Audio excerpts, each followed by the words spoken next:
Na ir dar ateina svečias. Prašom.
Ar yra dar nepasirašysiu?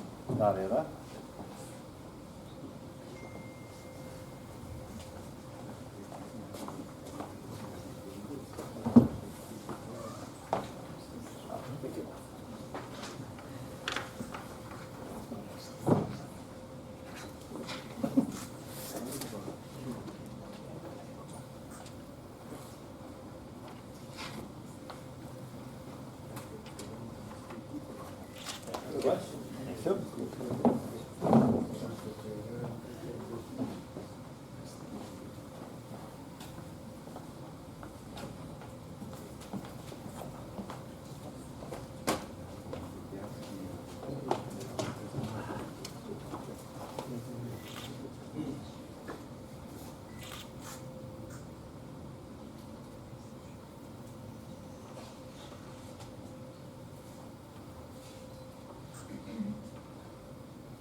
Ir paskutinį šią minutę parašus užtvirtina.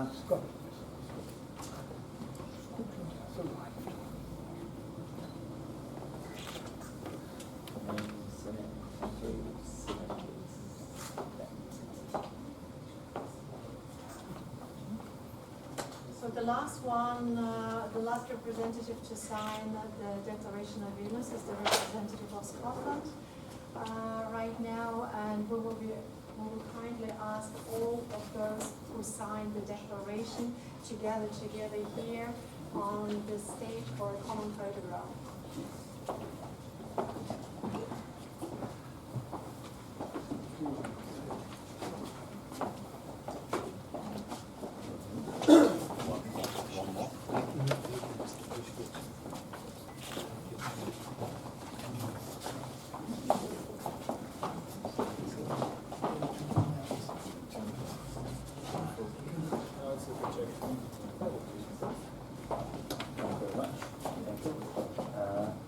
Please for the picture.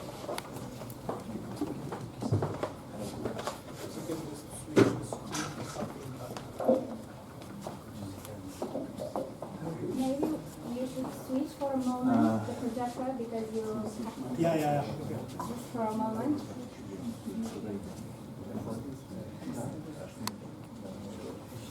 Klaus, ar gali kažkas tai išjungti projektą? Gal patraukti? Can you maybe this line, please? Oh, yeah. Oh, yeah, that's one.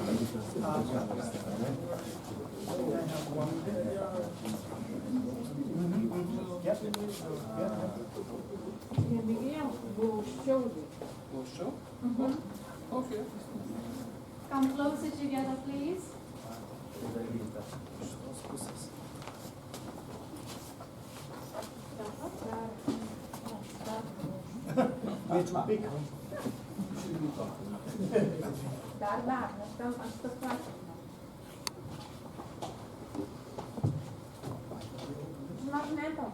Reikia dar priėmei lengvą kažkaip tai, Paulių, aš nežinau, kažkaip tai taip, nes kraštiniai nekalba. Nu, tai kas čia susitikė? Patrick, please come.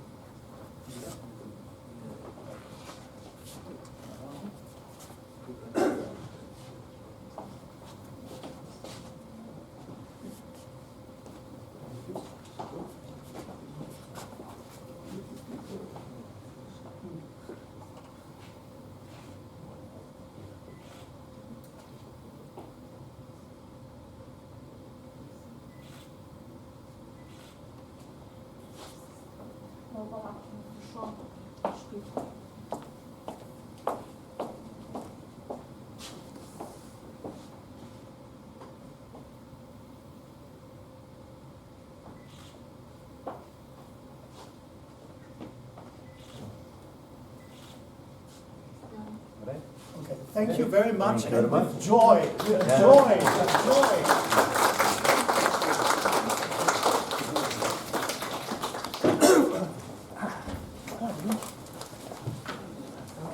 Na ką, tai prasideda rimtas 3 dienų darbas. So the serious work is starting right now, the serious work of the coming 3 days. Ir pirmą pranešimą kviečiu skaityti Lietuvos istorijos archyvo lektorę Viktoriją Šeiko. We are asking the lecturer of Lithuanian State Archive, Viktorija Šeiko, to read the first lecture. Noriu pažymėti, kad visiems laikas yra ribotas, po 20 minučių laikrodis nustatomas.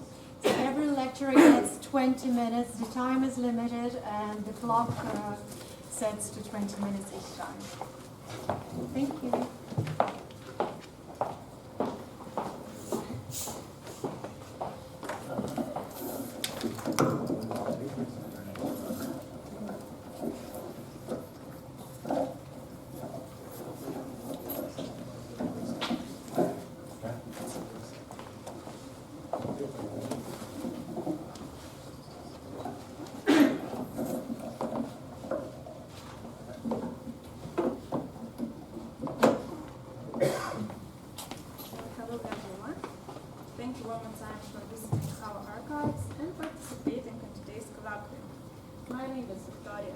I'm a senior archivist, and today I would like to shortly introduce you to the Lithuanian State Historical Archives. So let me start by saying that the Lithuanian State Historical Archives is the main repository of historical documents in Lithuania. It traces its origins back to 1852, and it has been under the governance of several states and has survived 2 world wars since then.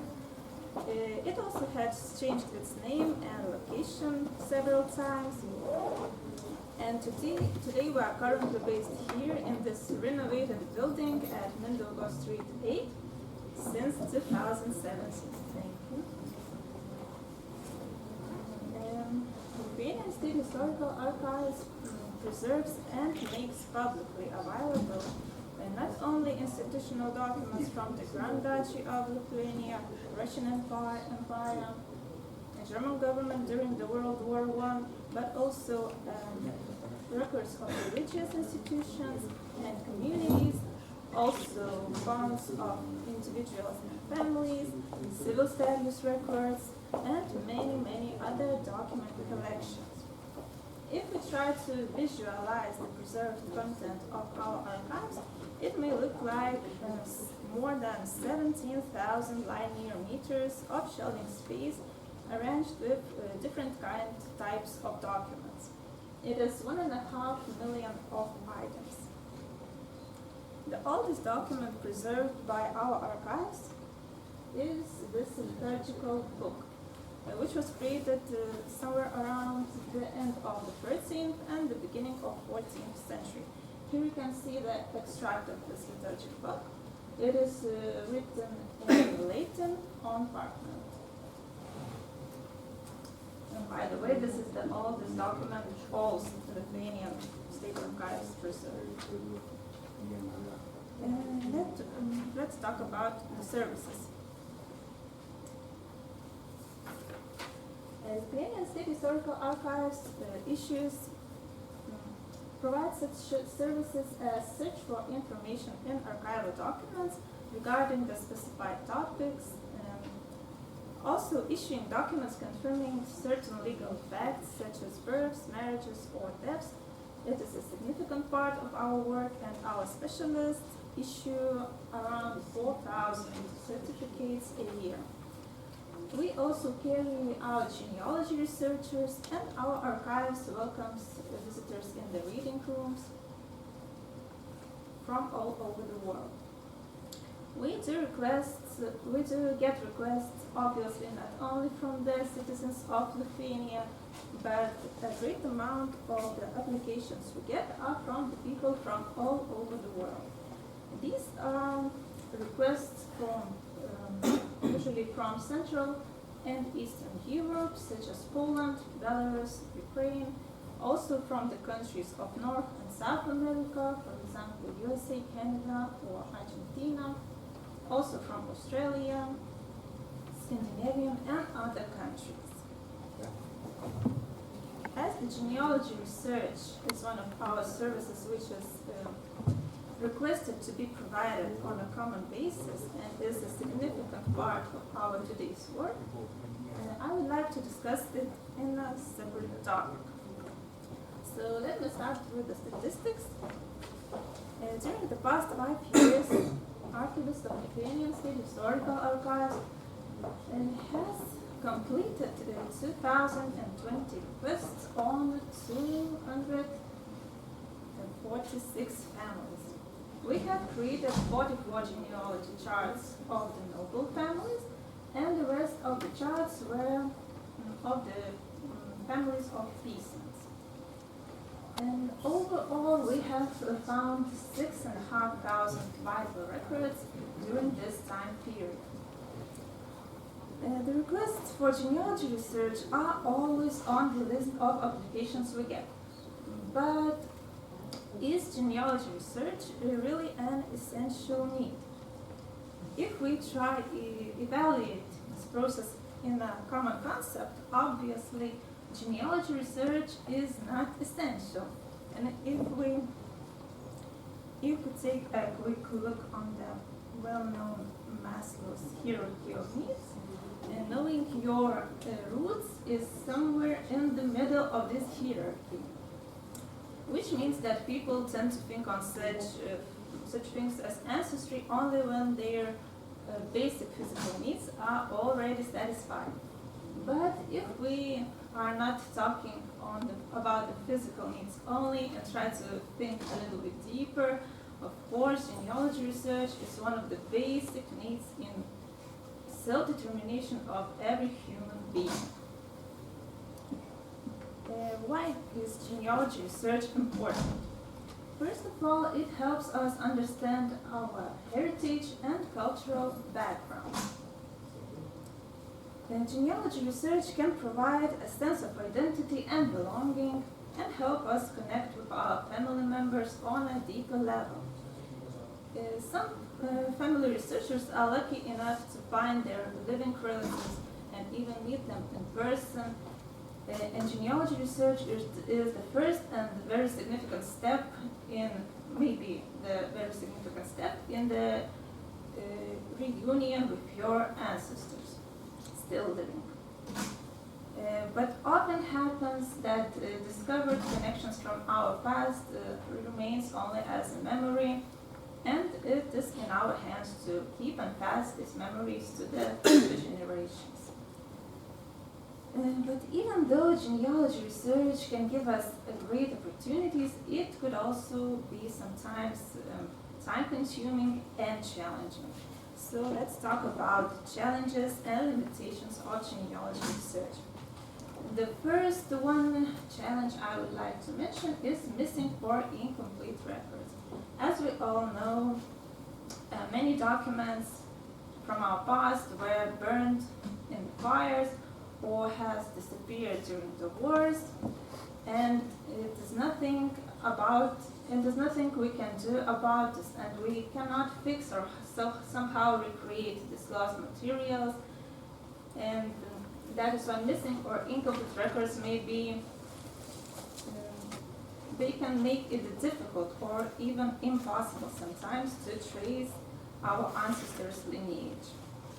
The second one, and the most common, I would say, issue is inaccurate information. As the genealogists who work on genealogy researches every day, we face this issue a lot.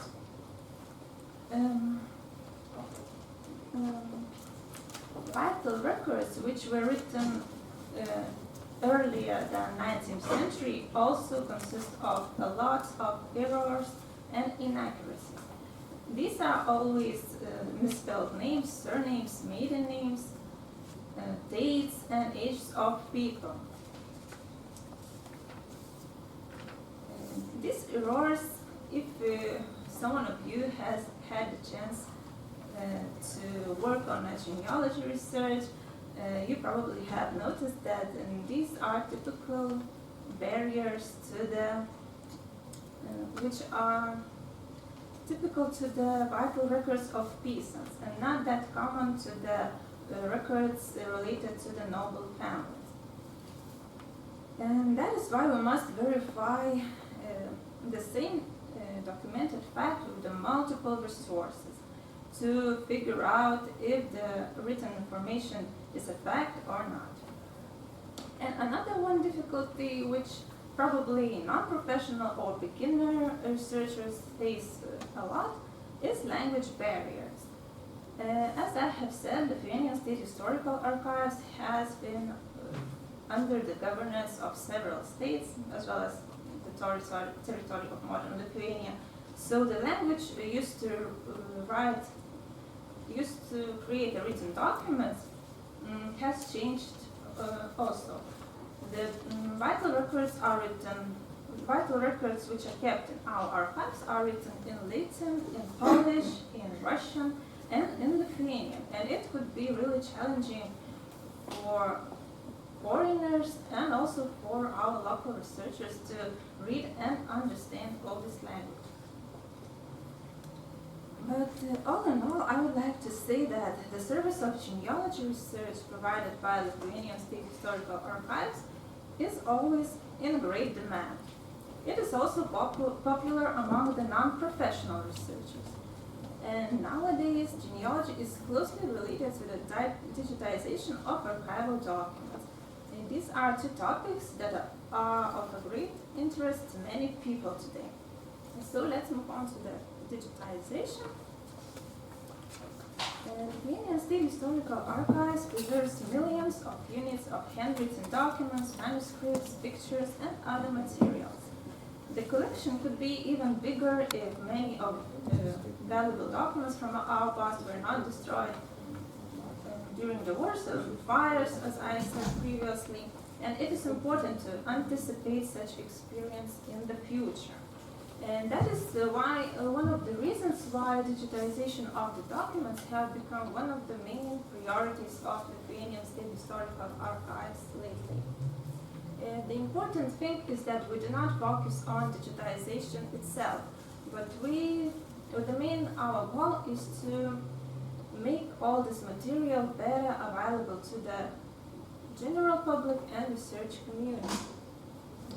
The collection of digitized documents preserved by our archives is, as well as the inventories of the funds, is available on the website of Electronic Archive Information System.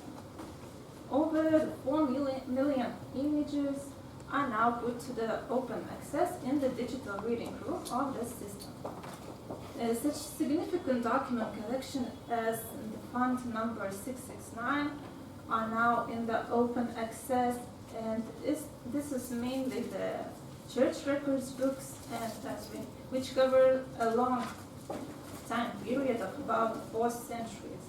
And as we know, Bible records books are the main source for the genealogy research, and only a few years ago there was very limited possibilities for the researchers from the abroad to get the access to our documents and to recreate their family history. But now it is a great possibility for all of them to get the access to these materials online. However, despite the hard work of our specialists on digitization, a huge amount of our materials are still not digitized. Well, this is no wonder, I think, because if we have in mind a huge amount of preserved materials. And that is why the importance of the reading rooms is still undeniable. And Lithuanian State Historical Archives is the home for 2 reading rooms, which are based on the first floor of this building. And these are reading room of the original documents and reading room of microfilms and digitized documents. And our reading rooms welcomes nearly 10,000 visitors a year, and almost 1,000 of them are first-time visitors. It is notable that visitors of our reading rooms are allowed to take photos of the documents preserved by Lithuanian State Historical Archives, which is not that common practice in other archives or libraries of Lithuania. And this helps researchers to spend less time in the reading rooms and to have the copy of the needed document without the need to rewrite it or order a copy of it. And who can access the reading rooms of Lithuania? Really anyone who expressed the interest in historical documents. There could be although some restrictions due to the poor conditions of the documents or to the data protection. The significance of the reading rooms. The reading rooms in our archive serve as the main place to assess primary sources, such as manuscripts, photographs, diaries, and other valuable historical materials. They are vital spaces for researchers to study and analyze historical events, people, cultures, places. The reading rooms are also significant because they allow researchers to access information which is inaccessible online. And from my part, I would like to say that even if you are not a researcher or professional historian, our reading rooms are worth visiting because you are able to see and touch some rare old documents which may be exciting. And the last topic is disseminating of preserved content. And first of all, I would like to say that it is noticeable that archives have become more open to the public lately and are no longer just closed organizations with a limited access. Awareness of the importance of disseminating the preserved content outside the archives repositories has led to the increase of the number of exhibitions. Twice a year we prepare and present physical exhibitions which cover a specific topic or historical time period. But the problem is that many people who express their interest in our documents can't visit our archives. And that is why it was decided to duplicate physical exhibitions with the digital ones, with the virtual ones. And as the virtual exhibitions gain their popularity, their amount increased also. So we present about 4 exhibitions, virtual exhibitions a year. And Physical and virtual exhibitions are not the only way of spreading the preserved content of state archives. Educational programs created by the specialists of Lithuanian State Historical Archives are gaining their popularity as well. These programs are successfully delivered to educate the academic and research communities, along with the scholars and all others who express their interest. Educational programs always include theoretical learning, getting involved in practical activity, which means working with the original documents, and getting to know the archives from the inside. I mean excursions to the repositories of our archives. And participants of the educational programs get the opportunity not only to see with their own eyes some old documents, but also to communicate with the people from the inside. I mean, archivists who can share their knowledge. Okay, this is the end of my presentation. Thank you everyone for listening.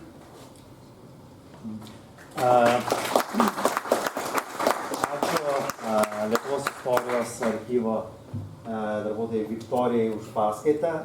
Simboliškai visi lektoriai skaitė pranešimus, pasirašo čia. Prašom, Viktorija.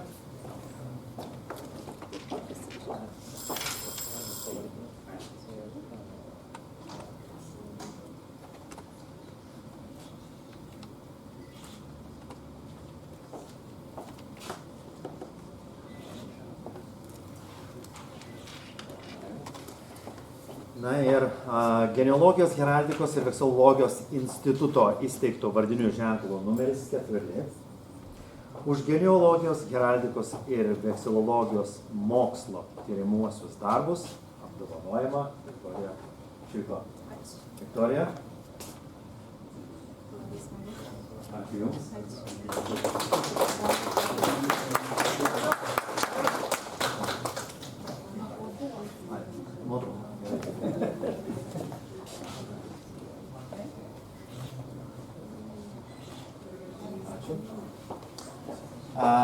Inferring the economic origin of Lithuanian population, Professor Vaidutis Kučinskas, Vilnius University, Lithuania.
Good morning, or almost good afternoon. Nevertheless, my pleasure to be here and present some results of our investigation on Lithuanian population. The first settlement in the contemporary Lithuanian territory was founded in the late Paleolithic in West Lithuania along the Baltic Sea after the last glaciation around 11,000 years before present. These people were highly related to hunter-gatherers from Western Europe. The first Baltic coastal culture in the territory of Lithuania was formed through the interaction of autochthonous populations and Indo-Europeans in the late Neolithic. Since the Neolithic, the native population of what would become Lithuania has not been substituted by other peoples. There are still several unanswered questions regarding about ancient events in the Lithuanian population. DNA is a complex molecule that contains all of the information necessary to build and maintain an organism. DNA helps ensure a certain level of continuity from one generation to the next, while still allowing for slight changes that contribute to the diversity of life. The genome is the entire set of DNA instructions found in a cell. In humans, the genome consists of 23 pairs of chromosomes located in the cell's nucleus and a small chromosome in the cell's mitochondria.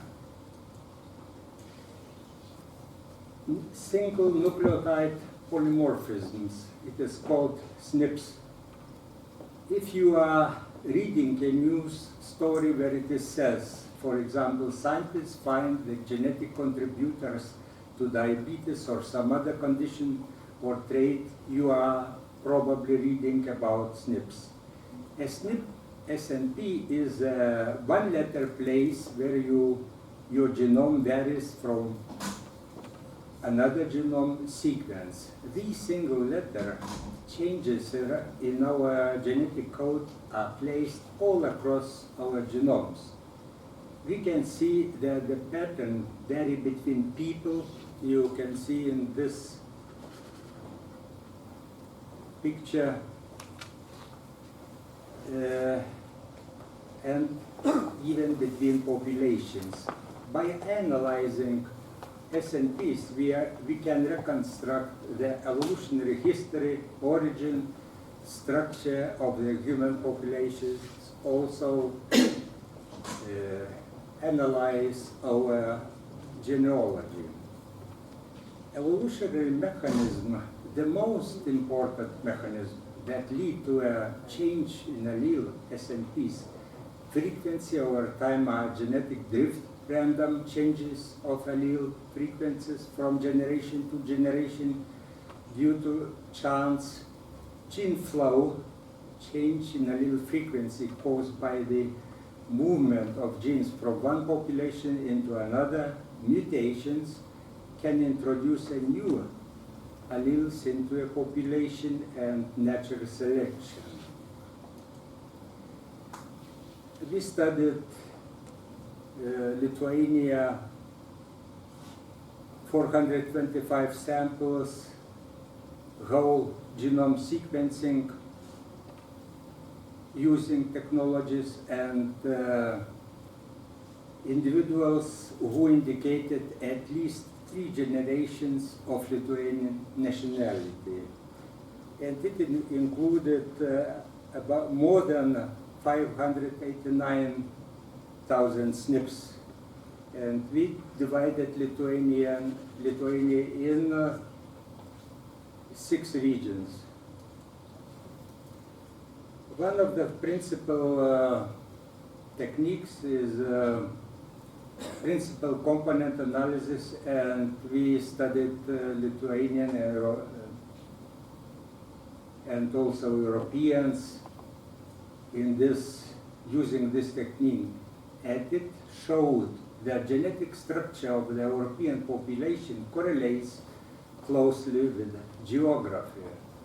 You see these Lithuania, Latvia, and Poland, and Estonia, and these populations are closely, by genome data, are closely related, as it is also geographically.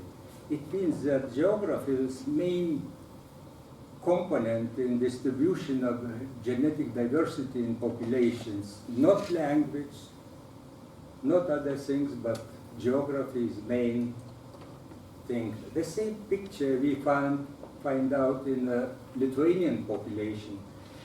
And you see this, as I told already, we studied 6 different regions of Lithuania and show that, let's say, South Aukštaičiai differ significantly from North Žemaičiai.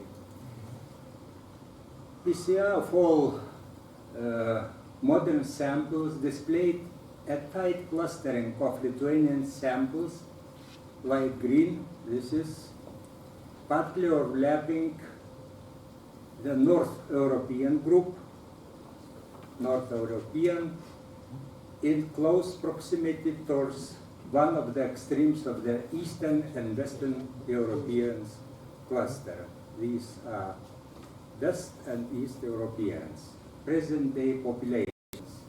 If you look for ancient populations and compare today population genomes with fossils, excavation remains, DNA, we find out that Lithuanians position as the closest present-day European population to three different pre-Neolithic hunter-gatherers group, West, South, and East. High affinity to the steppe and late Neolithic Bronze Age European samples. You see Lithuanians, present-day Lithuanians, Scandinavian, West European hunter-gatherers, and Eastern and later steppe populations, Kurgan culture people. Admixture analysis. Main prehistorical sources shape the distinctiveness of present-day Lithuanians. One major component reflecting the pre-Neolithic ancestry present in Lithuania in green. This is main part of our genome. European Neolithic and Anatolian Neolithic in orange, this smaller part, and Tiran Neolithic farmers in purple. This later component is also highly present in the early to middle Bronze Age steppe pastoralists, from which it arrived to the Baltic and the rest of Europe. Geographical distribution of the main ancestry components detected in Lithuania across Western Eurasia. Lithuanians display the most extreme admixture when specifically tested the Western hunter-gatherers ancestry as well as the ancestry components of Eastern Scandinavian and steppe pastoralists, but not for the European Neolithic farmer component found in genetically isolated Sardinians and Basques. You see this comparison, this West hunter-gatherers, present-day Lithuania, highest proportion, the same East, also highest proportion, and South, also highest proportion, and the same is with steppe Kurgan culture people genomes. European Neolithic populations are different from Lithuanians. On average, we identified 4.7 million variants, where 80% with SNPs and about 471,000 are novel according databases. I'm just showing this that you have to understand that new variants are not so rare. They are very, very frequent in our genome. And in next generation, previous generation, we showed just recently published our paper on generation shift. It means that when you are studying genealogy and comparing genome database, genome information, if you find a something new variant, it means that maybe it connected to our genome changes. It means that maybe it occurred new variants in our genomes. Also for changing, this first was mutation, and another one important evolutionary force is natural selection. a total of 28 strong candidate regions for older signatures of selection were identified in 2 generations of the Lithuanian population. Enriched pathways include genes involved in efficient digestion of dietary fats. We are different in using what we are eating because of our environment. Also, olfactory receptors. Very important at the present day is immune response genes, because let's say even last pandemic, COVID pandemic, showed that there are some genomes which are more susceptible to this disease, and the other people who are not susceptible to the disease. And interesting that this was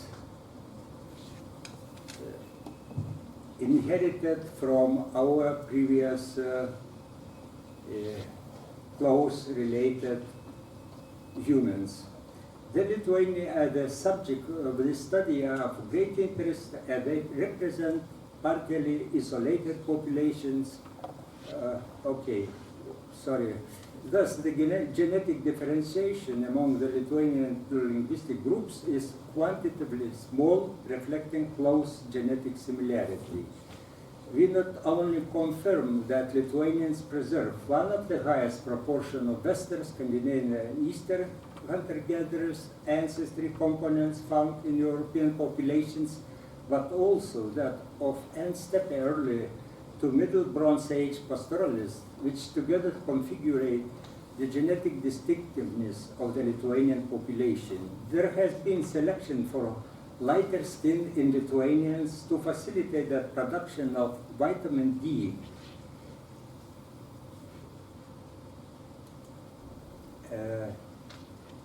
which is synthesized in the skin in response to UV.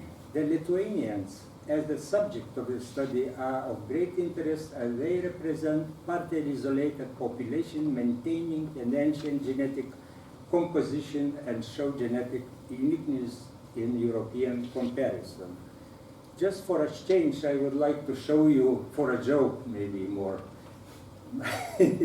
my first name, as you can see on the program, is Vaidutis.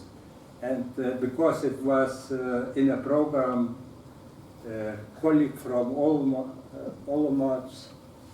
will represent study on Czech Republican connection with the Dukes of Lithuania. It means Vaidutis, Duke Vaidutis, who in 1401 became director of the University of Krakow.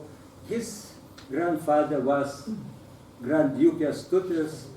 His father was Butautas Henrik, who died 1380 in Prague. So it means that I have to look, maybe I will find some roots with Kęstutis. Thank you and have a great time.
So good morning, ladies and gentlemen. I'm very pleased to be here today, and I'm very grateful to my friend Remigius Bimba for the invitation.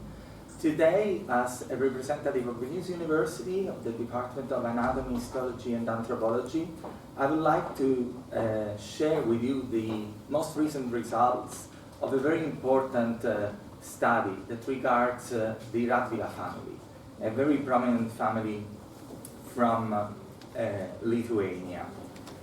First of all, I would like to share some information about the Lithuanian mummy project, because since 2011 we've been starting investigating human remains, which are very rich in this country. We have a lot of human remains, especially mummified, either in terms of Egyptian material, so being gathered through collectionism over time, or materials from crypts and churches. So essentially the human body is also an archive because it can contain a lot of information regarding the lifestyle, the disease, the genetics of the past people. And therefore we started investigating this kind of remains very thoroughly over time. The Radvila family is very well known. You know, there's different barriers of this family in this country, but we focused on the Kėdainiai barriers because in the evangelical church of Kėdainiai we have different crypts, and apparently one of the crypts was used by the Radvila family, while the others were used by the nobility of the same city, but unrelated to the Radvilas. In 2019, investigation started, and we found both mummified and skeletonized remains. They were brought to Vilnius University, to our medical faculty, in order to be inspected, and a proper project was started by the Faculty of History, although we also contributed through the scientific investigation. Of course, the scripts have been already investigated in 1986, and the materials were commingled, which essentially means that many of these bodies were mixed together, and it was difficult to understand who was who. Also, we have to bear in mind that during the Soviet times, many churches and structures of Lithuania were used in a different way. So churches became deposits or museums or other types of places. So we are not surprised to find a bit of a mixture there. But anyway, we try to sort the situation out, especially bearing in mind some specific research questions. Was it possible to identify some of these bodies? Was it possible to understand more about any relationship? Was it possible also to understand a little bit more about their lifestyle, considering what we saw on the remains? And in order to do that, we achieved different results based on the nature of the materials, because some materials were skeletonized, so skeletons, other materials were mummified, and they had to be studied in a different manner. So there was essentially a production line in order to quickly process these bodies, and 37 of them were studied. They were also disinfected in order to avoid any hygienic issue. And then we tried to understand more about the age, the sex, pathological conditions, and created even a biobank that could be studied genetically in the future. So we are trying to keep these samples in order to answer other research questions that cannot be answered only by morphology. Of course, there was also collaboration with the archivists, and this is essential. So anthropologists should always bear in mind that other specialists should be involved. And by doing that, by involving them, we managed to reconstruct the family history, and especially about two people, we guessed that they were related, or at least this is what they told us, that there was a high probability that two of these people were related. So when investigation started, we focused on these two. One of them was Jonušas Radvila, a body that is recognized, and it's probably him because it's embalmed. So it's not a natural mummy, dehydrated because of the environment, but it's a mummy that was obtained through artificial manipulation of the body. There are some lesions indicating that the body was emptied of the bowels, and then maybe aromatics or herbs or medical herbs were introduced into the body itself in order to preserve it. And then this should be brother to a little child that we also saw. But actually, genetic investigations reveal that they are unrelated, indicating that the oral history that we gathered are wrong. Nevertheless, as I said, many of these mummies were missing the head, and this is probably because of the different use of the Greek in Soviet times. There was a differential preservation, as I said, starting from skeletons and shifting to mummified bodies, which were more or less complete.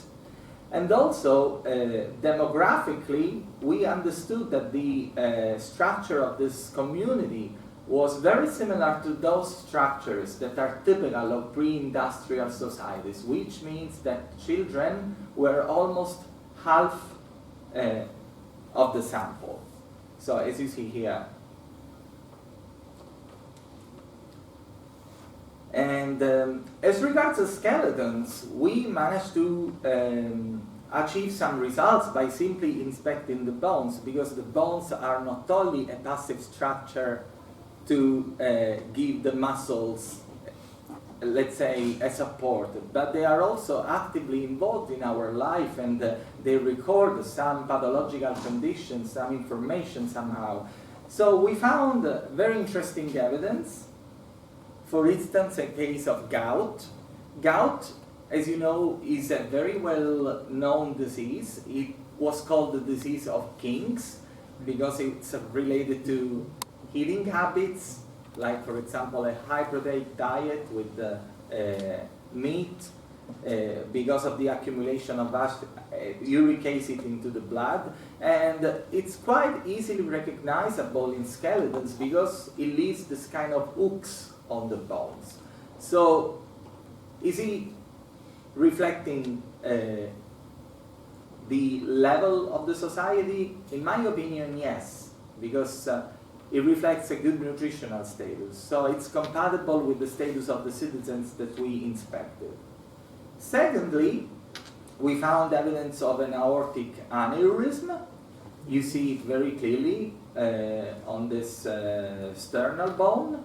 And aortic aneurysm might have different causes, but it also might be related to syphilis, so to specific infectious diseases, which are, however, not being studied yet in terms of genetics. So this is going to be the plan. And then we decided to submit to investigation the bodies that were better preserved in order to understand more also about them, because in that case you couldn't see the bones because they were covered by soft tissue, and the only way to see what was inside was through imaging investigation, which is essentially CT scans. And we found a large set of conditions, including pseudopathology, degeneration of the articulations, respiratory infections, atherosclerosis, cancer, and trauma. Let's have a look at them together. First of all, one of the mummies investigated showed a very strange item. If you look at the first image, you see a round structure, which is, in all likelihood, a egg. So basically, the idea is that an animal laid an egg inside the body through areas that were distracted by taphonomy, by alteration due to the environment. And secondly, we also found some animal bones. And some of these animal bones have the signs of having been butchered. So it's clearly the activity of a rodent or another animal that put these little things inside the bodies themselves.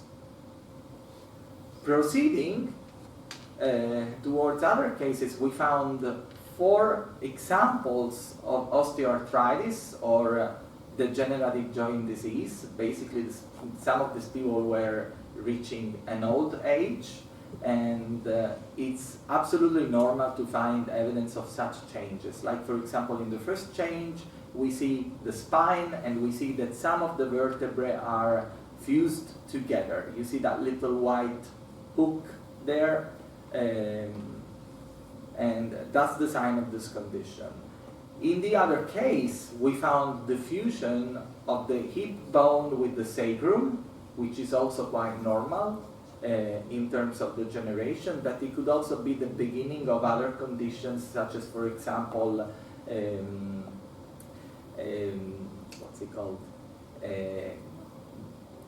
Don't remember the name. Anyway, it's another condition that affects the spine and might lead this kind of changes.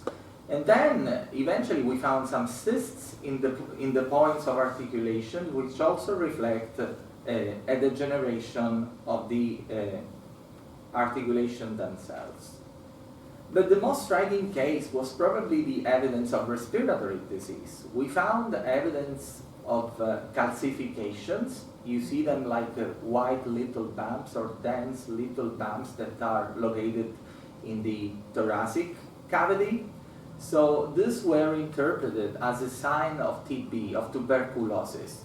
We know from historic sources that tuberculosis was the main killer of populations over the modern era, so this shouldn't surprise us at all.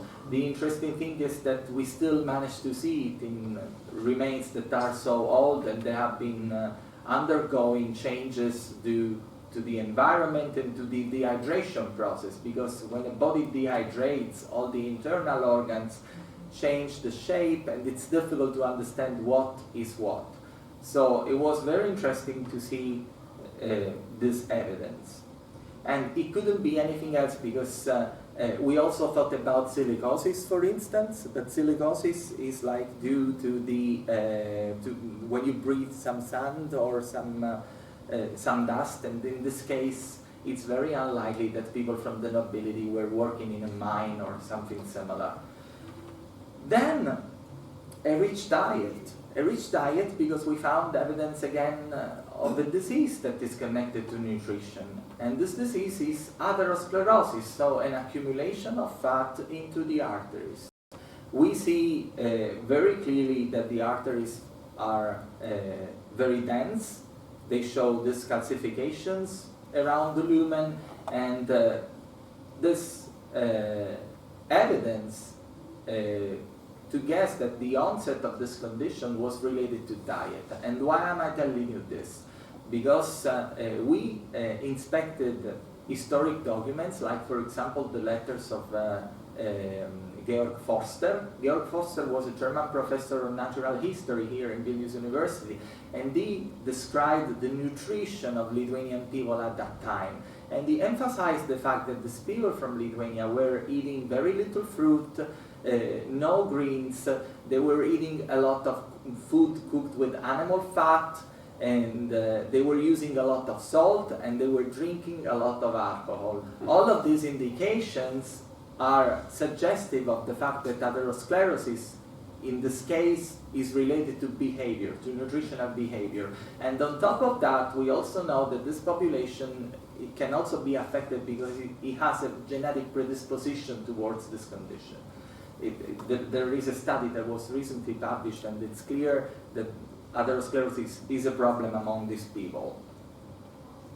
Then we found evidence of cancer. Cancer was considered to be a modern disease for a very long time. They thought it was a disease of modernity because of the different lifestyle, but actually we have evidence of cancer in past populations too. And we see these examples also in the mummies that we studied. The pelvic bone that we are checking there shows a lot of lytic lesions. Lytic lesions means destructive lesions, because cancer can leave either destructive lesions or new bone formation or a mixture of the two. In this specific case, we identified essentially destructive lesion. And one proof of the fact that this pelvic bone shows cancer is the fact that the vertebra that you see there shows some other destructive lesions, which might be the evidence of metastasis. This might be a malign tumor, but the next image shows a benign tumor called the giant cell tumor. You can recognize it very well because it leaves this kind of large lesions, especially in the metaphyseal area, in the growth area of the tibia.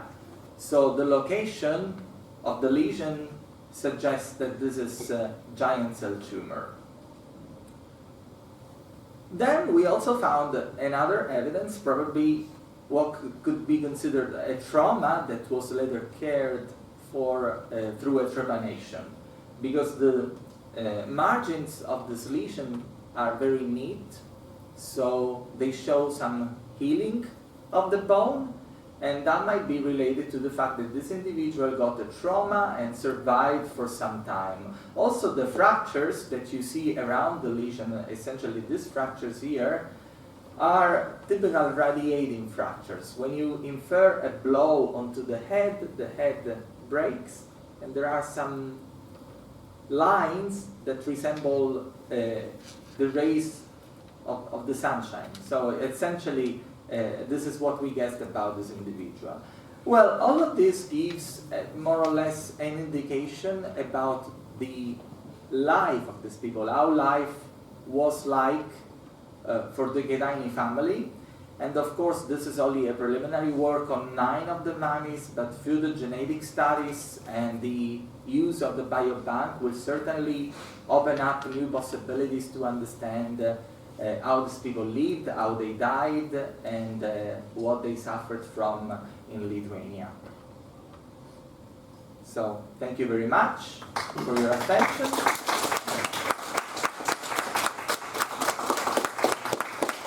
And if there are questions, I will be happy to answer. Yeah?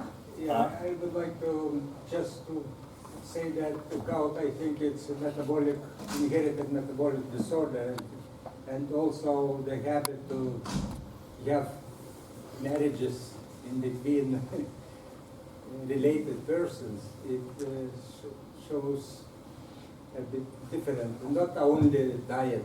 Not only diet, but in paleopathology, in the study of all diseases, it's traditionally interpreted as a sign of nutrition.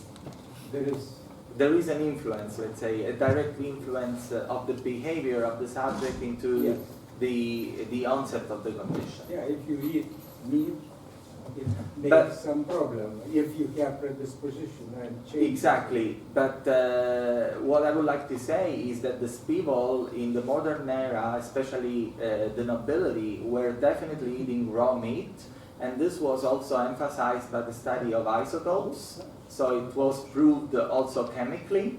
And we also have some comparison materials, like for example the Medici family in Florence and the Aragonese family in Naples. The quantity of meat they were eating was incredible, and this is also indicated by the high occurrence of cancer among those people. So this is not a surprise, because it's definitely related to a mutation of the KRAS gene, you know, the KRAS mutation, you know about it, I'm sure, and this is reflected then in the onset of cancer. So a mutation related to the use of raw meat. Thank you, Mr. Dario. No problem. Genealogijos, heraldikos ir veksilologijos įsteigtų vardinių ženklo numeris 6 apdovanojimas. Jūs už genealogijos, heraldikos ir veksilologijos mokslo tyriamuosius darbus. Ačiū. Ačiū labai, ačiū. Grazie. Ir atskirti your signature, names and emails, signature please. Yes. Yeah. Yeah. And that, please.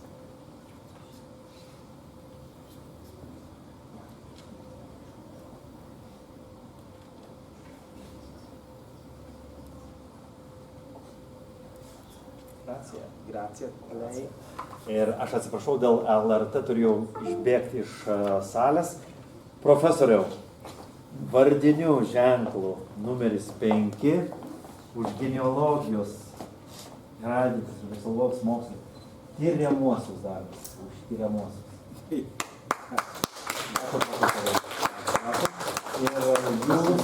jūsų taip parašas garbės lentoje. Čia pasirašyti.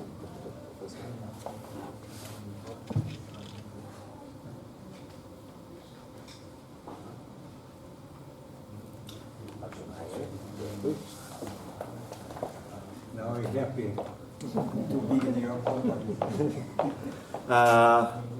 The Hands. Tema, ponas. Do you have the lecture on the computer?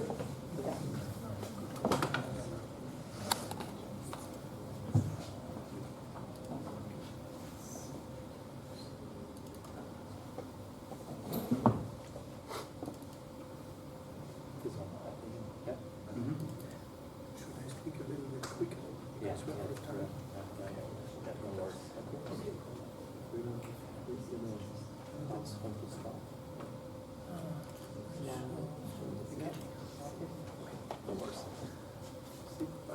Well, hello, ladies and gentlemen. I have got the joy and the pleasure to speak about the Hanseatic League. Perhaps you have ever heard about that. What is very interesting from the point of view of today is that the Hanse actually was one of those great examples for forming the European Union. So, you have heard so many things about me, so I'm jumping here into this wonderful dimension of the Hanse. We are talking about the Hanse in a time of the 12th century, and it started with first trade between Gotland traders to Novgorod. The Hanse actually is a corpus that is existing between the 12th and the 17th century, and it has got much, much deeper roots than we might think today. In the fundamental understanding, the Hanse was a cooperation between Lower German merchants within these 6 centuries. The common aim was the prosperity, the secure voyages of men and goods at the medieval time, very important. The common interest, especially in foreign countries, was one of those great powers. The Hanse became very important in economy, politics, and in culture. The interesting thing is that from the Hanse of single merchants, we see the Hanse of different cities. So there was a development from individuals to actually cities. The economic connections, cultural exchange from the Baltic Sea to the Mediterranean Sea. I mean, just imagine how big this area still is and unbelievably was at that time. Let's have a look on the main routes of trade of the Hanse. And I mean, it covers an incredible large range of area when we start in London and end up in Novgorod. So this is an economic exchange on sea at a time that is, well, centuries ago, but from that culture that was implemented at that time, we still take our identity today. So you see these trade routes on the map, and we can understand today how important it was. But that was just a part of a bigger dimension. When you see here the long-distance trade routes, then you get an understanding how big the whole system of international, you can say global trade was at that time. I mean, when you see Beijing here, yeah, I mean that's Asia. I mean, that's the heart of Asia. And you see Alexandria in Egypt, and you see Novgorod, you see Lübeck, and you see London, you see Venice and Genoa. So that is the medieval world of international trade. But to be very honest, until today, it is not very clear what was the Hanse actually. So don't expect too much of precise description when even the experts are not clear what it actually was. So the discussion is going on. And the reason for that is because the organization, the way the merchants organized over the centuries has always been changing. Very important for me to stress out was that a handshake survived the setbacks. So when merchants had a handshake and we said, yeah, this treaty is done, then you can actually trust in what these two individuals did in that handshake. But the Hanse did not trade for itself. That's also interesting. It is not an organization that works for itself, but this organization in that sense made the rules. So the impact was very, very deep in European history and culture. We can definitely say that the Hanse was the secret superpower of the Middle Ages, because it wasn't that clear who was part in it, who acted what way. Everyone at that time maybe has had an understanding of what it was, but had no deeper understanding of the ingredients. So it was the experts say it was a secret superpower at that time. The central virtues of the citizen, the traders, its diligence, thirst of action, and honesty. These were the parts that described what was the Hanse at that time. The two colors, the main colors of the Hanse, used to be the white and the red. Sorry, you can see these two colors being represented in coat of arms of the cities until today. We're talking about up to 300 sea and inland cities in Northern Europe. So it is not only the harbor cities, it is also cities within the country, you can say. For example, Lüneburg in Germany. I mean, it actually does not have a way up to the sea, but it has, of course, a river connection. The cog, this little ship I was showing you here, when I gave this little present to Remigius, the cog actually was the transport ship and the symbol of the Hanse at that time. The Hanse stands for the development of transport system. And just to give you an idea what actually was part of the Hanse, I mean, it covers a huge area. We have seen that. 4 big contours, so big holdings, big houses of holdings, 44 branches from Lisbon to Smolensk, with the main part of Brugge, Bergen, London, Lyon, Bourgneuf, La Rochelle, Breslau, Ross, and also here, your dear country, in Kaunas. The world trade place at that time was Brugge in Flanders, because it became the central of the cloth production. So always keep in mind when you're talking about anything that is going on in the Middle Ages by trade, it is Brugge. Brugge is the central point. The achievements of the Hanse was the wealth. People tend to become rich, or intend to become rich, I must say. So that was because of free trade. Remember when I started with the idea of the European Union, the free trade is a very important part of that. So shown by impressive buildings, you can see along these 400, nearly 300 different cities. So the people got very rich, and they showed their wealth by building impressive buildings. The other achievement is that within these cities we see very, very strong town councils. So a pushback of the nobility and the income of very powerful merchants, because they had the money and they have seen the world. I mean, they actually knew what was going on in that world, and not in the very small area of local, but on the global scale, what we understand as global in the time before America was found. So very powerful merchants. And they were active in foreign places. And what actually is very impressive is that they went abroad, they elected representatives to enforce their interest. So a group of merchants elected one person who spoke for all, and that was a great idea. I mean, just imagine when you have, for example, 27 different nations. Yeah, to come together is very, very difficult, but you need one representative, and that was the great idea at that time. When we are looking on trade, in the history of trade, you have to differentiate the Western and Southern Europe. They developed the credit economy. That means that you can buy a good without paying in that very moment, but later.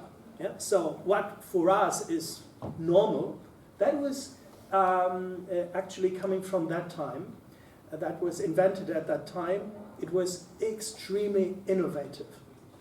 In the contrary, the Eastern Europe was still exchanging economy, so you give when I give, I get when you get. So the old style, so to say. And that, of course, had the negative side of a very slow exchange, and it was a kind of insecurity. So if the good was not of that high quality as it was proposed, you know, that became a problem on the long run.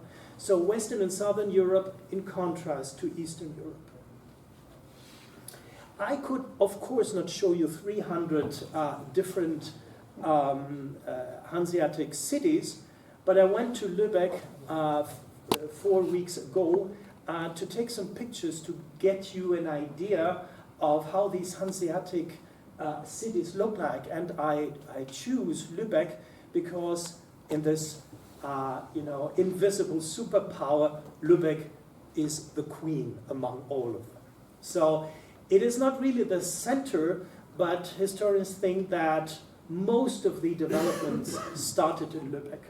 So it was a kind of central city, but it has never ever been a capital because there was no capital. Because every city thought, we are number one, you know? So there was not a central capital, but it all started in Lübeck. So wherever you go in those Hanseatic cities, you find quite similar housings, and you see these narrow streets, yeah, all of that. Just to give you an idea, just get back into the centuries, and then you have an idea of, on the one hand, there was trade. On the other hand, there was a city that was surrounded by a wall, and everything that was going on in that city was very important and defined by the wealth of the merchants. The word Hanse, by the way, comes from the old High German Hansa or the Latin cohors, so entourage, yeah? And that is also describing a group or a flock.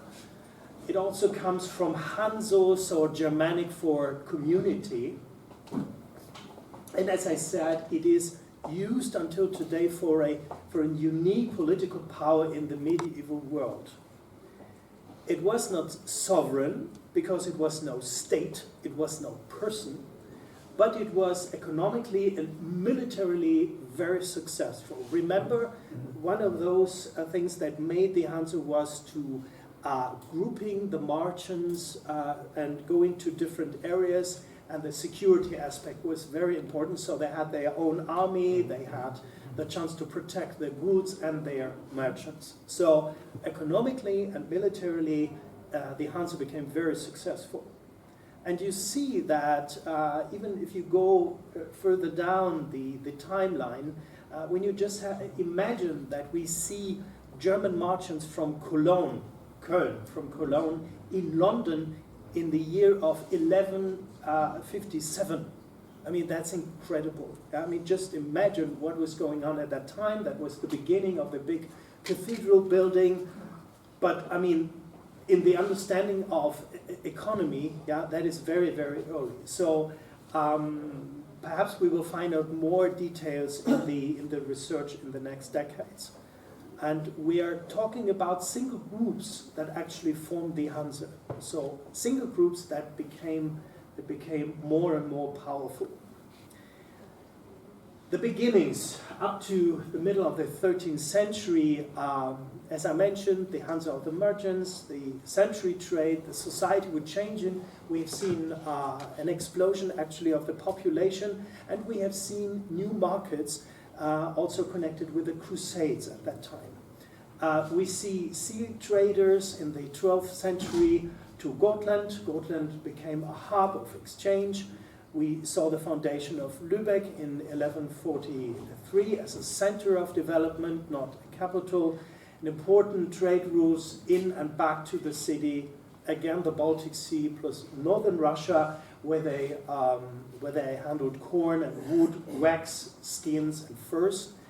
And Western Germany, the opposite, were defined by manufacturing of products. So they actually produced something new, especially in clothing.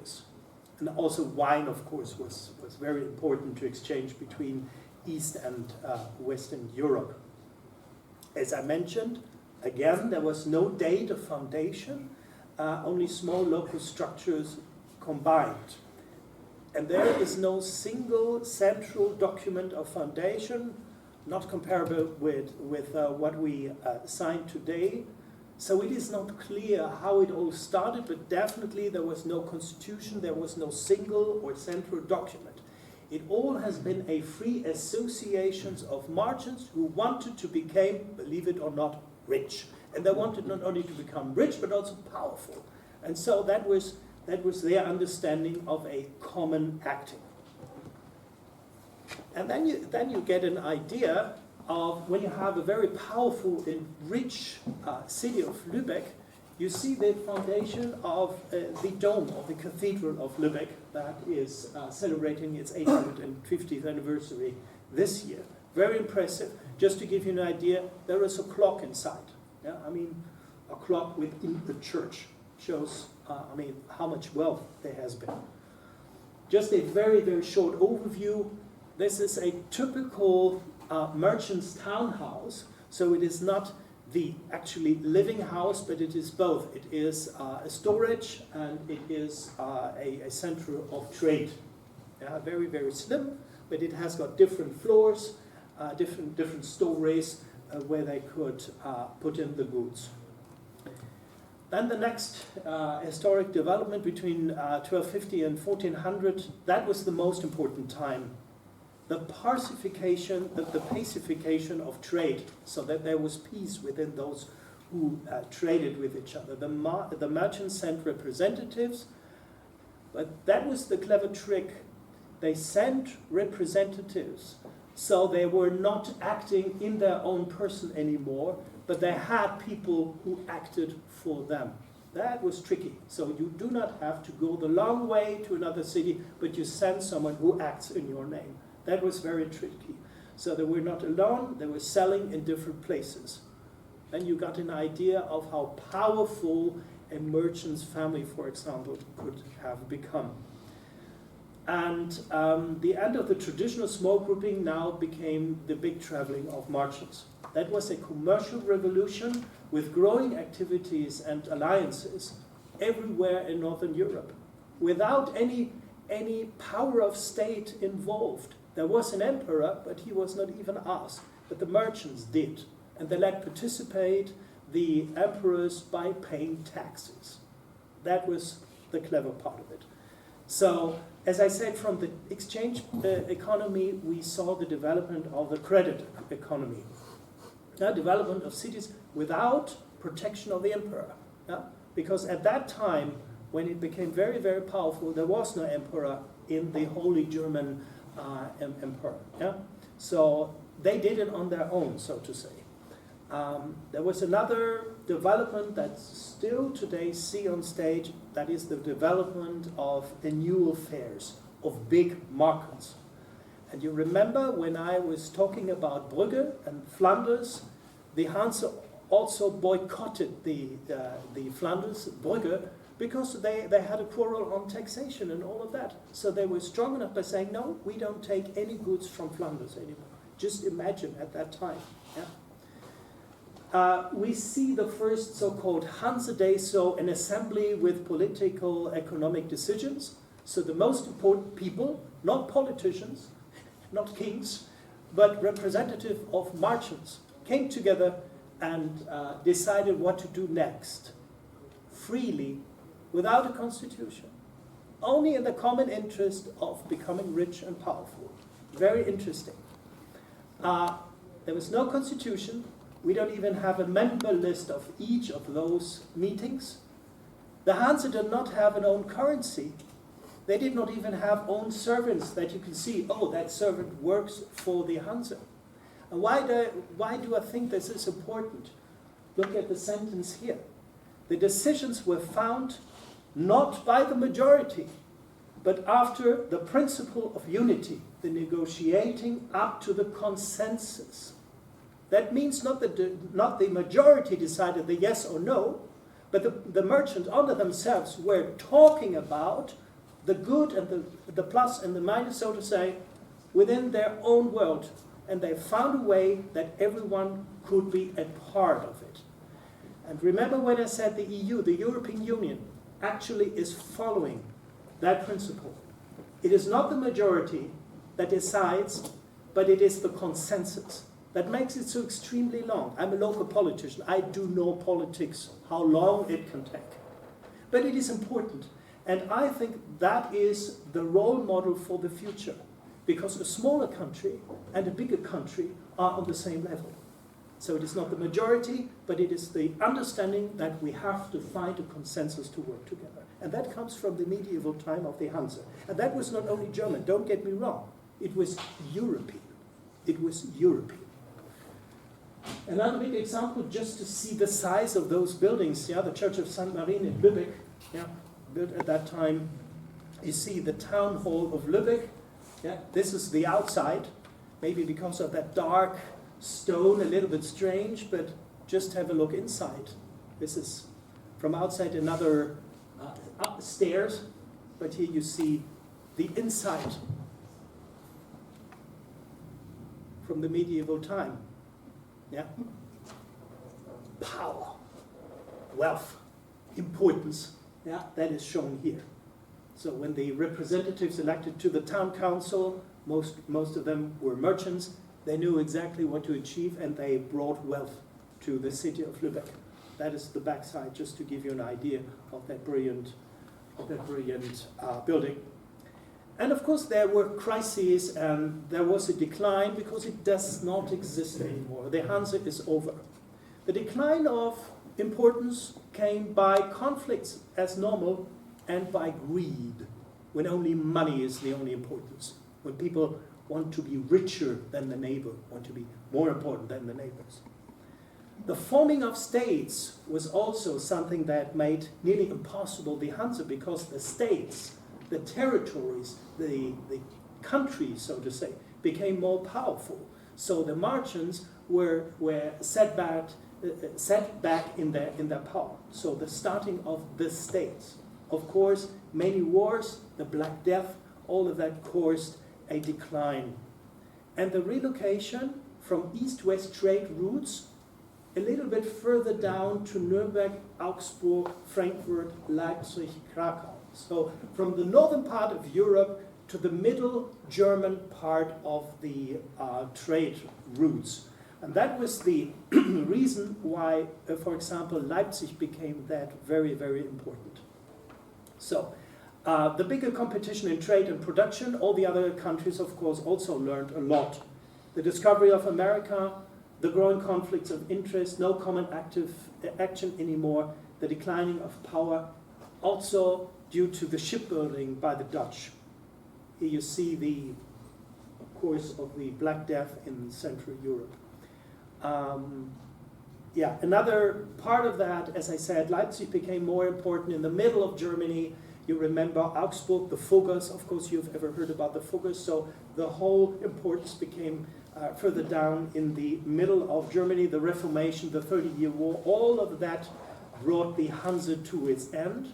And let's shortly talk about the legacy of the Hanse. We are talking of Hanseaten in German, about Hanseatic people.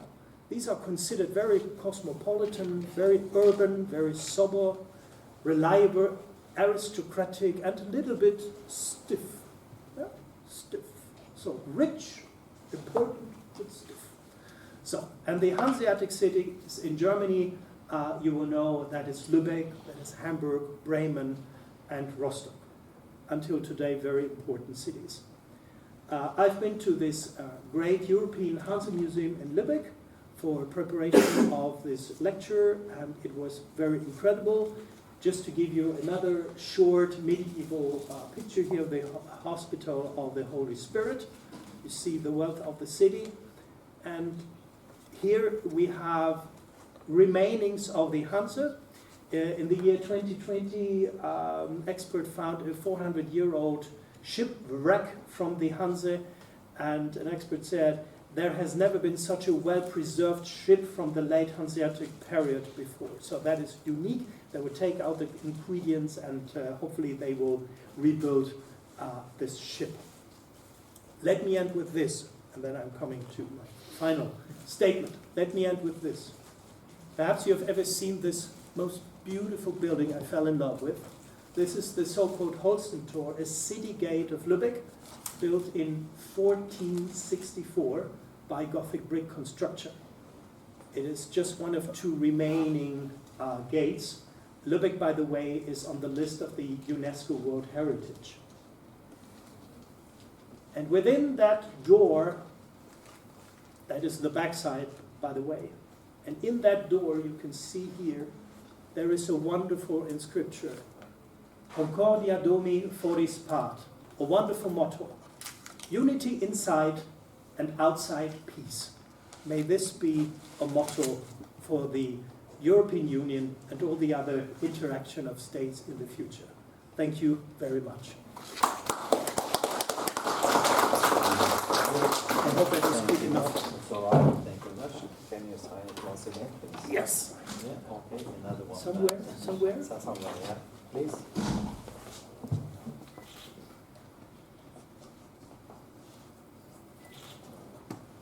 Thank you very much. And now it's time for Vincenzo Alfano, Italy. Statistical tool for genealogy. Video?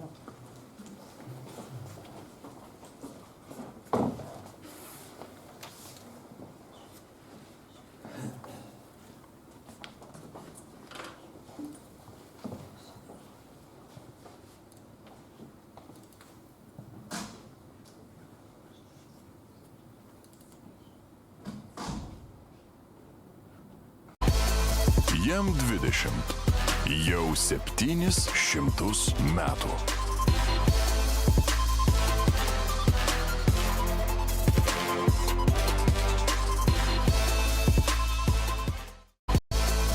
Jam 20. Jau 700 metų. For this opportunity, I am Vincenzo Alfano, and first of all, I am very sorry to not be there with you all in Vilnius. I do not have the opportunity, someone kept me from joining you. I hope to meet you all in person in the near future. I am an economist, so nobody is perfect. Forgive me for this flaw. And my characteristic in the genealogical community is that I try to use the model that I apply in my everyday work, so statistical modeling and mathematical performing to genealogical programs, to give something different to the community to think about. And this is what I am going to do today with you, presenting you a new project, which is the faith. So let's jump into the matter. Let's talk about statistical tool for genealogy and genealogy and statistics. A possible law, which is the title of this presentation, which is based upon an article we published on the Journal of Family History together with Federica Salerno, that as a matter of fact describes the faith and in more detail what we are going to sketch out in the next 90 minutes. So, when I do this talk in live, I ask to raise the hands to all the people in the room that, at least for a moment in their life, desire to have more time to invest in genealogical research. And usually I have a tsunami of events, a wave of events, a very, very big one. So I assume that it would be the same if I had the privilege to be there with you today. And what if I tell you that there is a more or less simple way to do it? which is to optimize the finding during the time we invest in genealogy. What we want when we do genealogical research is to find ancestors, to find information about ancestors. So if we optimize the finding, as a matter of fact, we are increasing the result of the time we manage to carve out, to dedicate to genealogy. So let's hold for a second and let's took the problem from another side. What is statistic? Well, I am quite affection to a definition which, as a matter of fact, defines statistic as the science of decision in condition of uncertainty. What's the problem here? Well, let's take another side step and let's see the third side of this issue. I know I am taking a lot of side steps, but have faith, in the end all will be clear. A big problem is that in the current time, in the current world, the humanities are considered something completely different from art science. And if some of you do not recognize the symbol which is in the middle, which stands for different, this equal, this is the tip of the iceberg of the problem. We are incentivized, we are pushed during our education, our career, to think at the world of numbers and the world of classic and humanities as two different words that cannot talk one with the other.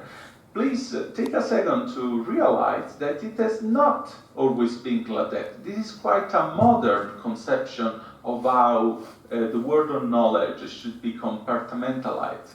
Let's think of geniuses such as Leonardo da Vinci, and here, of course, I am a partisan. I am denouncing by cherry-picking these geniuses, my geographical origins, or also Michelangelo Buonarroti, or people that managed to make their heart to live together with the love for engineering, numbers, and science as a way to make more performance art. But also someone on the other side like Pythagoras, which is quite famous for his theorem, but at the same time was the founder of a crypto religion and someone who had quite a mystical side that it's not so famous.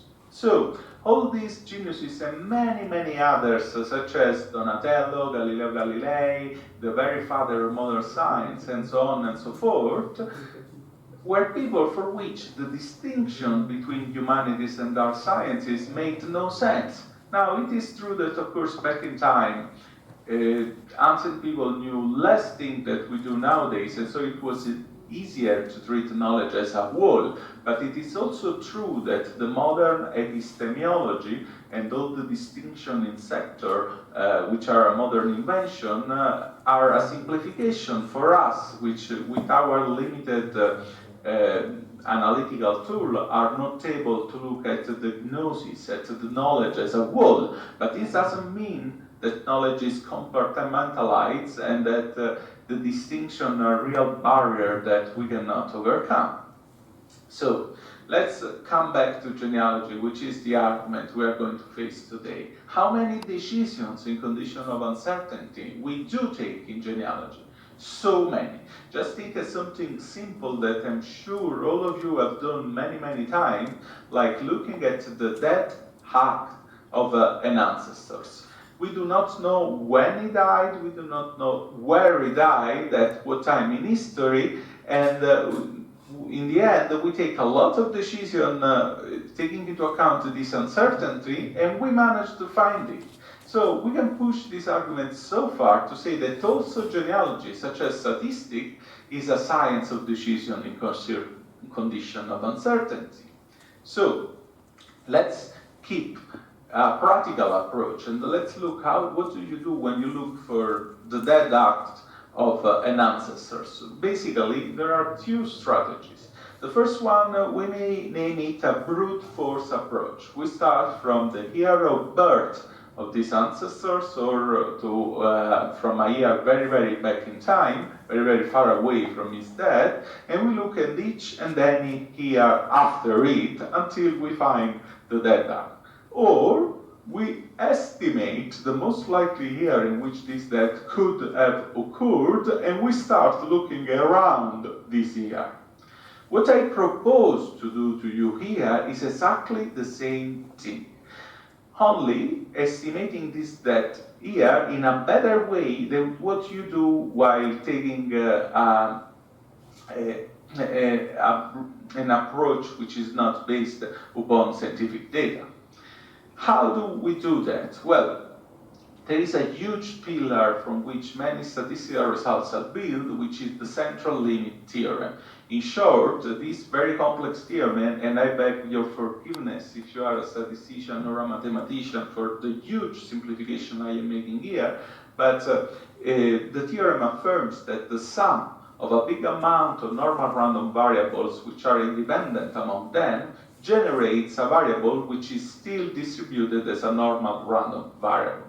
This may look like something funny to be said to prove how fast your tongue is, but actually it's quite shocking. We are saying that variables generated by many other random variables are distributed as normal random variables themselves. This is quite shocking. This is something very close to magic when you understand it. You know nothing about a variable, you just know the process that generates it, and you may say something about how this variable is distributed. It's really shocking. It's a very, very important result that let us know that even if we don't know anything about this variable we want to study, we know how it is distributed. Let's make a pause and discuss what a normal random variable is. I give it for granted, but a normal random variable, which is also known as a Gaussian, is a variable that has a frequency distribution typically bell-shaped. So the vast majority of observations are around the center of this distribution that also represent the mean value, and less observations there are the farther we go from this mean. This is an example. You see, the vast majority of observation is around the middle of the distribution, and then the further we go behind and above the mean, the less observation there are. Let's think of heightness of people. Which is the mean heightness of people? Well, the vast majority of people in the world will have an height which is equal to the world average. The more we go away from the average, above and below it, the less observation we will have. So the less people with that specific height we will have. There will be a few people beneath and above the average, and the more we go far away from this value, the less people with this height we will have. Until at the very end of the story, we will have a very few dwarfs and giants, and many people close to the average value. But what else is a non-random variable? We're talking about genealogy.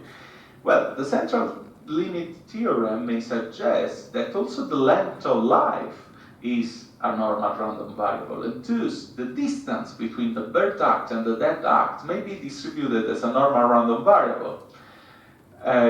This is another simplification. In the paper we explain why actually dying in the very first days of after being born is something that makes the problem more complex. This variable is skewed toward the birth, but ignoring prenatal death, which is close to natal death, which is something we can do if we look at people we are interested because they have had sons and daughters, so they are actually ancestors of someone, then this theorem comes back in place.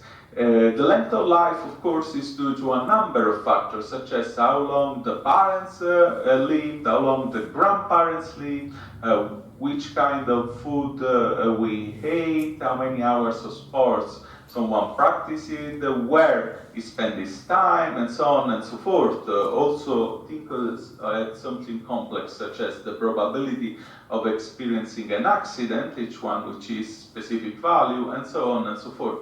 So many random variables. And so, if the central limit theorem is true, and it is, the vast majority of population will live the average life expectancy, while the more we move above and below this value, the less and less people we will have, up to a few people that will live a few years, and a few people that will live a lot of years, over 100. So if we know the average life expectancy, we know that the maximum probability of finding the dead act of this hypothetical ancestor of ours is so many years after the birth act has the value in years of the average life expectancy is.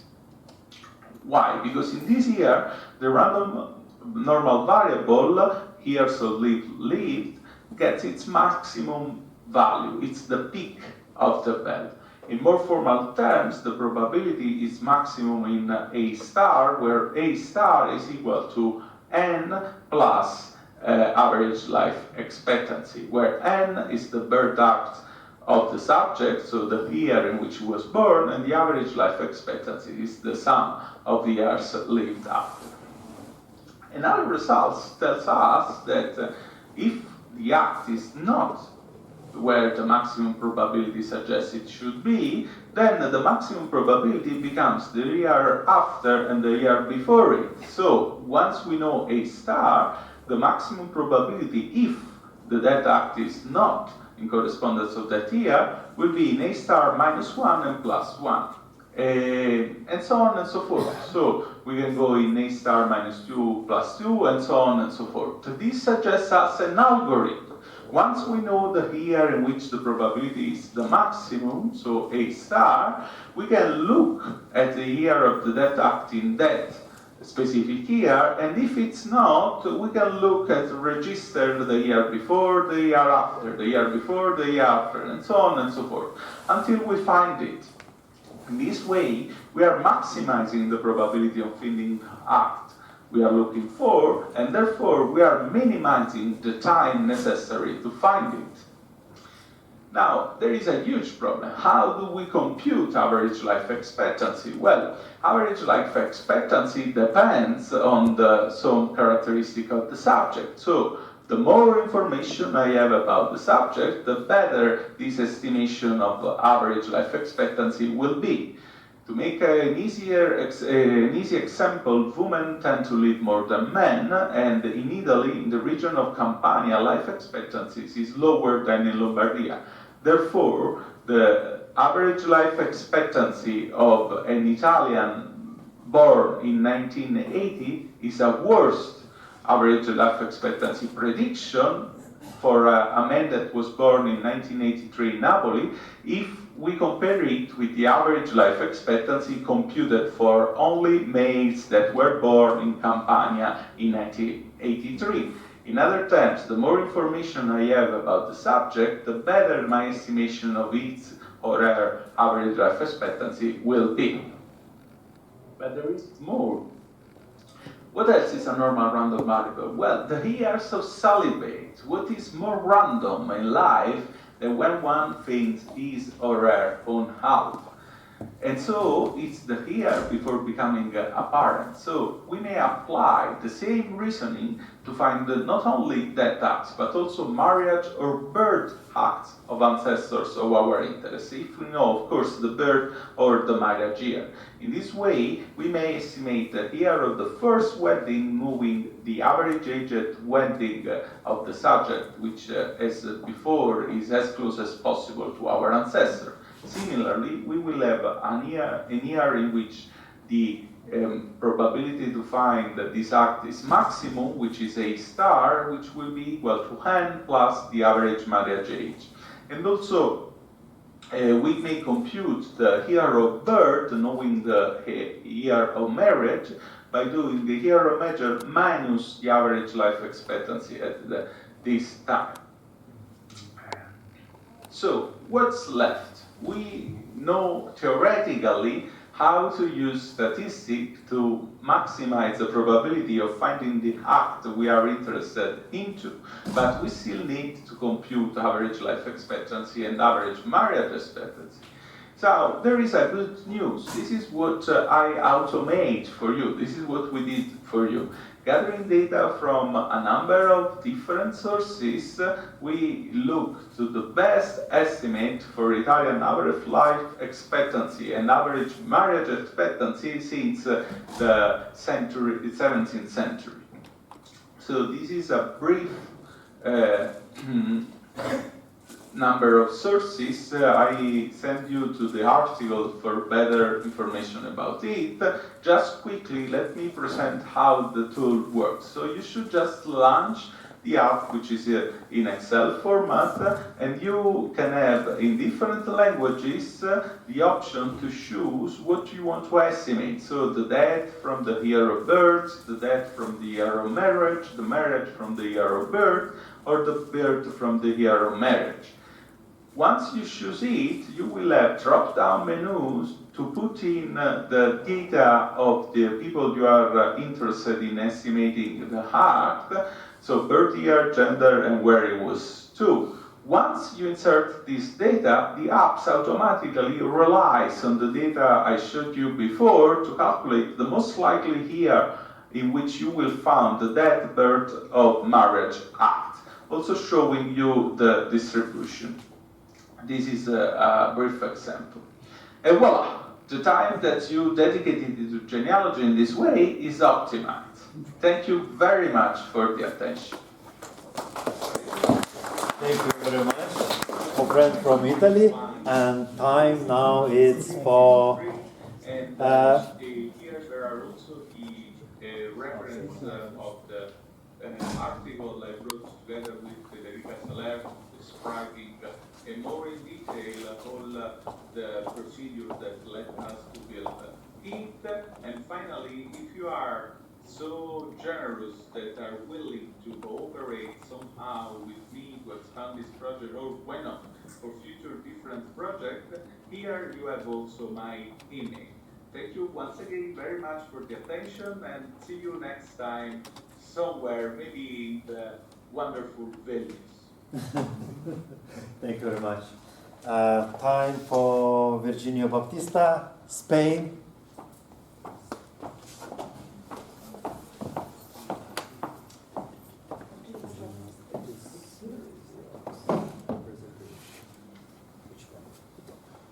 The one, the first one. This one, yeah.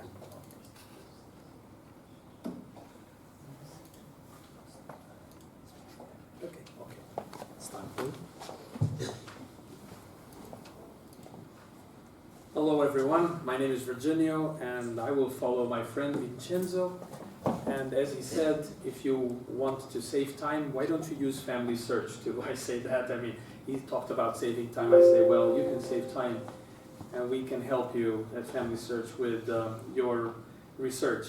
I'm going to try to be brief and tell you a story, I hope, in the next few minutes, that will show what I mean by this.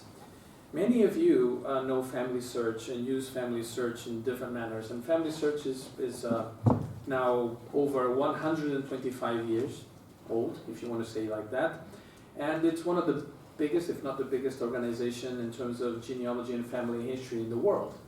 And it has the largest database, and as you saw what Vincenzo explained before, yeah, in it you have algorithms and even artificial intelligence playing with all the data to help you in your research. And I'm going to tell you what some people do and what they could do better, I mean all of us, in order to benefit from what Family Search has to offer. Many people come to Family Search to search, of course, for historical records. And by that you can come to this page within Family Search. You can input basic information about who you are looking for, and the system will return a certain number of results. And so this is what most people do. You come here and you search. You can do this because records have been indexed. Well, first of all, they were captured in archives, digitized, and then prepared to be searched online by being indexed. And nowadays, this indexing process is being automated, meaning that artificial intelligence is reading the books and is going all over the image that we have to help you further and enhance your work. Some people, not all the images, as I said, have been indexed, so you still have the possibility of reading online the books as if you were in any archive, but from the comfort of your home or elsewhere where you can have access to this. You know, Family Search also offers what we call Family Search centers, where you can have access to certain records that sometimes are restricted. I'm saying this so that you know all the possibilities. But what if? So you come here and you do this research, and then at times you don't have results. And then you leave, and then you come next month or 2 months later to see if something has been added. But what I offer you today is, what if, you know, you left something there and let Family Search do the work for you? This happens when you leave a tree, like this family. This family you see here left a tree. And they had a very peculiar story. And if you notice here on this name, Felix, they have an icon there. You see the blue icon? That means that Family Search has found something for you to verify. Now let me tell you the story of Felix. This family, when they introduced the records, they knew that Felix, you know, he had a difficult history. And they only had his name and that of his family, you know, the parents, nothing else. When they asked the local archive for a birth record, the local archive couldn't produce one officially. Yes, they had an ID card. This is an official ID card for Felix, but the information that was written on the ID card didn't match what it was said at the local archive. When the family asked for a birth certificate for Felix, the archive couldn't produce one. And this is a primary source. You know, an ID card is as good a document as you can get. Well, it turns out that that didn't happen in this case. So what does the family do now? Now they have what we call a brick wall. How do they go further up to see that? And well, so one day they saw that blue icon that I was telling you about. And they smiled. They said, well, Family Search is going to know more than the local archive or the Spanish archive. Well, in fact, it did. So Family Search offered the family to see something about Felix, a document that had been indexed, and that the algorithm put together 2 and 2. And it said, well, if Felix has the same parents and he was born more or less in the same area, perhaps this is the person. Initially, Felix had the birth date of 1900, and as you can see here, it's 1899, you know. And this is a different name, but very similar. And then if you investigate further, you can see a summary of the record, and of course the parents do match. The date is approximate, and the family knew that that is a old, small mining town that had disappeared. And that's where, and it was a parish that was dependent on the other village. So these are parish records that were initially microfilmed by Family Search, then digitized, and then they were indexed, and now they were available. And in fact, to cut a long story short, you can also see the image by, you know, not only the summary, and you can investigate and validate what that is. And the family validated that, and pretty soon that brick wall that was here on top of Felix now it's bigger than this. I can tell you, it's bigger than 7 generations. It was stopping here, remember? And now it's much bigger than that, thanks to that. And if you go nowadays to this tree, you can see all those blue icons, meaning there are more documents to be added, more sources to be validated, thanks to artificial intelligence. And now, I remember what I told you, Family Search is adding records every day, so, and this is happening every day. So it may happen to you. And let me tell you, I always say this is a very personal story. If you could read this is my name because this is my wife's family. So this happened to us, so it's not something that happened to someone else. And let me tell you that I was the first skeptical person when I saw the blue icon, because we had researched before. And yeah, artificial intelligence is very powerful, and it's being added to all the things that we are doing at Family Search. So this is the story I wanted to tell you. My colleague Torsten Cooks, who will present tomorrow, he will talk about the technicalities behind this process of artificial intelligence reading documents and how that is happening nowadays. And we invite you all, don't come to Family Search only to look. Add what you know and let us do the rest. At times you will have miracles like this one, and this can be your case. So that's why I call this one Family Search and I, because it happened to me, but it can happen to you. So, ačiū.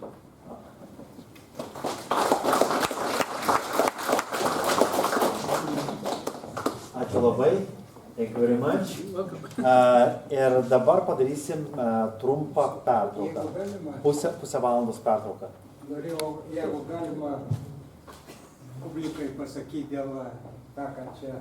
I would like to say a few words about genealogy, how to create. I just wondering when people are drawing all these trees, but actually it was introduced how to draw genealogy almost 200 years ago by Francis Galton, cousin of Charles Darwin. So it is actually many software how to do this you can find easily. I taught medical students for 30 years, and everybody of them draw their genealogy, but using not trees like that, but special software for drawing genealogies. Or sometimes it's said pedigree. Pedigree is for animals mainly, or trees and so on.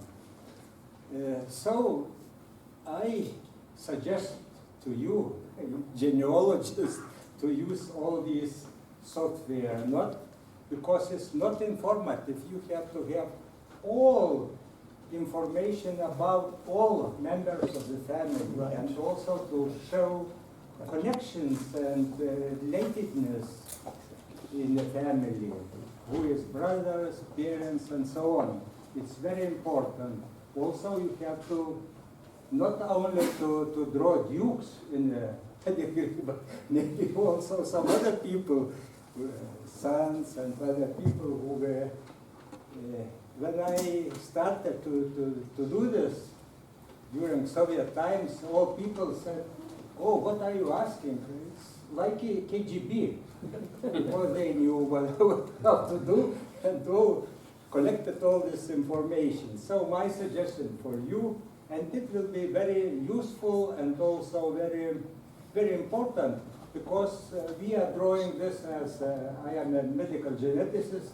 I am drawing genealogist because of health problem, not to find Duke or some other. I just asked about my maybe Duke Vaidutis, but just a joke. So my suggestion to do so, as it is done in medical sources. Thank you. Ačiū profesoriau. Kągi, kviečiu visus kavos, nes turim pusvalandį laiko, tai nebus jums kur išeiti, pavalgyti ir atsigerti. Ko liks, lectures, coffee, tea, please, wait.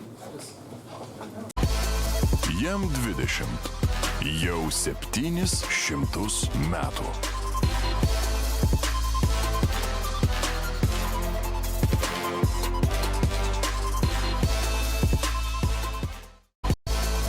Jam 20.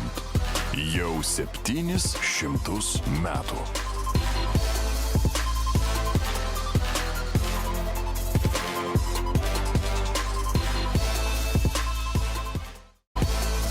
Jam 20. Jau 700 metų.